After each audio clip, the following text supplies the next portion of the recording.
Pregnancy में आपके doctor ने आपका यूरिन टेस्ट कराया और उसमें कुछ प्रोटीन निकला है। क्या ये प्रीएक्लम्पशिया का सिम्टम है, साइन है या और कोई दिक्कत है? मैं डॉक्टर प्रिया तिवारी आज इस टॉपिक पे बात करेंगे। यूरिन में प्रोटीन होना इन प्रेगनेंसी नॉर्मल है या क्या एबनॉर्मेलिटी है? सबसे पहले प्रेगनेंसी में या वैसे भी यूरिन में प्रोटीन दिखना is not normal at all. ठीक है, अगर यूरिन में आपके प्रोटीन आ रहा है इसका मतलब आपका जो किडनी है वो यूरिन में प्रोटीन को फिल्टर नहीं कर पा रहा है और इसलिए वो यूरिन के रास्ते निकल के आ रहा है। क्या क्या कॉजेज़ हो सकते हैं यूरिन में प्रोटीन होने का? सबसे पहला जो मोस्ट कॉमन रीज़न होता है कि अगर आप बहुत दिनों से या बहुत ठीक से पानी वानी नहीं पीते हैं, डिहाइड्रेशन में रह रहे हैं, तो कई बार यूरिन में प्रोटीन दिख सकता है। फीवर है या कुछ हल्का फुल्का स्ट्रेस है, तो इन तीनों सिचुएशंस में आपको हल्का फुल्का प्रोटीन इन यूरिन दिख सकता है। लेकिन कब ये एबनॉर्मल हो जाता है? अगर आपको यूटीआई है ना, अगर हाई बीपी है या प्री एक्लम्पशिया है, इन तीन कंडीशंस में यूरिन में प्रोटीन होना एक डेंजरस चीज़ मानी जाती है।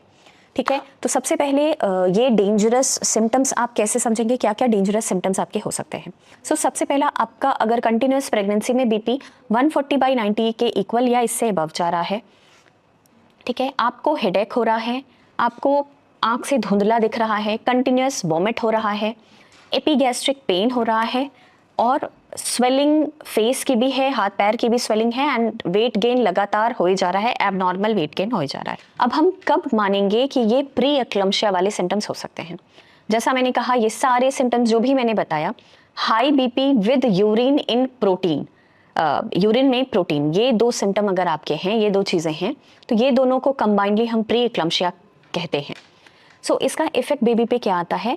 सबसे पहला तो बेबी के चारों ओर जो पानी है वो कम हो सकता है, बेबी का ग्रोथ हैम्पर हो सकता है, बेबी की प्री टर्म डिलीवरी हो सकती है, इंट्रायूटेराइन ग्रोथ रिटार्डेशन हो सकता है। ठीक है, मदर को भी कुछ कॉम्प्लिकेशंस हो सकते हैं लाइक एक्लम्पशिया। मदर को प्रेगनेंसी के दौरान कन्वल्शंस भी आ सकते हैं। ठीक है, इसके लिए जब आप डॉक्टर से मिलेंगे तो डॉक्टर क्या क्या चीज़ों का ध्यान रखेंगे या आपको क्या क्या चीज़ों का ध्यान रखना चाहिए? सबसे पहली चीज़ है, डॉक्टर्स आपके कॉजेज़ को रूल आउट करेंगे कि ये यूटीआई की वजह से है यूरिन में प्रोटीन या आपका बीपी हाई की वजह से आ रहा है। ठीक है, तो अगर आपको यूटीआई की वजह से यूरिन में प्रोटीन आ रहा है तो आपको एंटीबायोटिक्स दिया जाएगा, आपके फीवर को कंट्रोल किया जाएगा एंड आपको प्रॉपरली हाइड्रेटेड रहना है। अगर ये बीपी की वजह से है तो आपको एंटी हाइपरटेंसिव्स दिया जाएगा, आपको कुछ मैग्नीशियम कैल्शियम के टैबलेट्स दिए जाएंगे, प्रॉपरली हाइड्रेटेड रहने बोला जाएगा एंड कुछ भी जो रेड फ्लैग सिम्टम्स जैसा मैंने बताया लाइक हेडेक होना, ब्लरिंग ऑफ विजन होना, ये सारे रेड फ्लैग सिम्टम्स अगर आपको घर पे कभी भी आते हैं तो इमीडिएटली डॉक्टर से कंसल्ट करना है। अब कैसे हम इन चीज़ों को अवॉइड कर सकते हैं कि प्रेगनेंसी में हमारा बीपी हाई ना हो और यूरिन में प्रोटीन ना आए? तो जैसा आपने मेरी बातों से समझ ही गए होंगे कि प्रॉपरली हाइड्रेटेड रहना ज़रूरी है, खूब चलते फिरते रहना है, एक्सेसिव रेस्ट भी नहीं लेना है अगर एसोसिएटेड प्लेसेंटा आपका नीचे नहीं है या अदर कोई कंडीशंस, डायबिटीज़ ये सब नहीं है, तो properly 30 minutes to 45 minutes walk करना आपके लिए ज़रूरी है।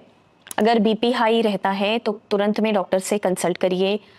सॉल्ट थोड़ा सा कम खाइए, ऊपर से किसी चीज़ में सॉल्ट अगर डालते हैं तो वो कम रखिए।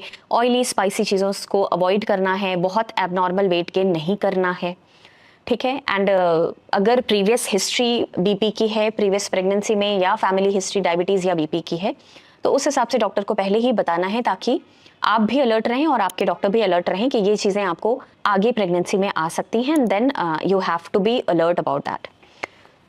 आई थिंक मैंने इस टॉपिक को कवर किया है। मैं ऐसे वीडियोज़ अपने चैनल पे बनाती रहती हूँ। Do subscribe my channel. Thank you so much.